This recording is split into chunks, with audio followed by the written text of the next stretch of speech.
রাজ্যসভায় এবার আর স্থান পাননি শান্তনু সেন। তৃণমূল নেতা শান্তনু সেন, ডাক্তার শান্তনু সেন।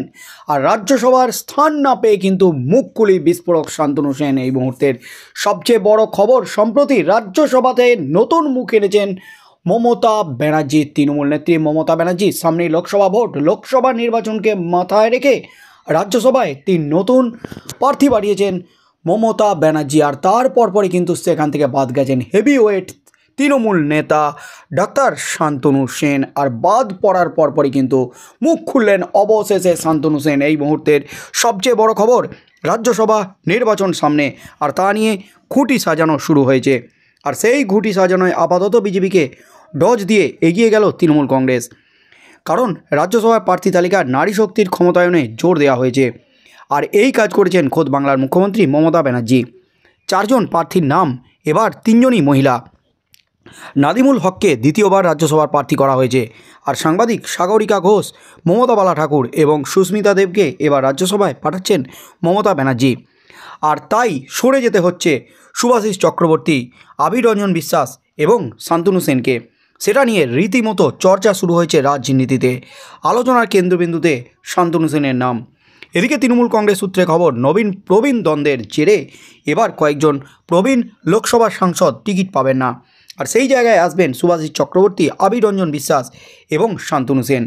তবে তারা কাদের জায়গায় আসবেন সেটা এখনও চূড়ান্ত হয়নি।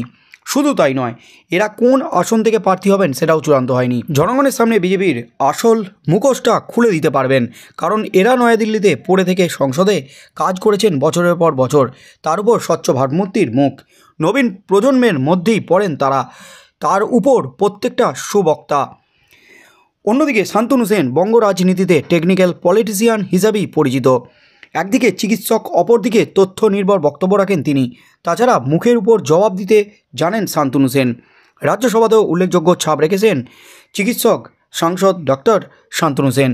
তবে এই বিষয়ে শান্তনু সেন এক সংবাদ মাধ্যমকে বলেছেন, যারা নতুন প্রার্থীপদ পেয়েছেন তাদের জন্য শুভেচ্ছা রইল। তারা মানুষের হয়ে ভালো কাজ করবেন সেই আশাই রাখছি।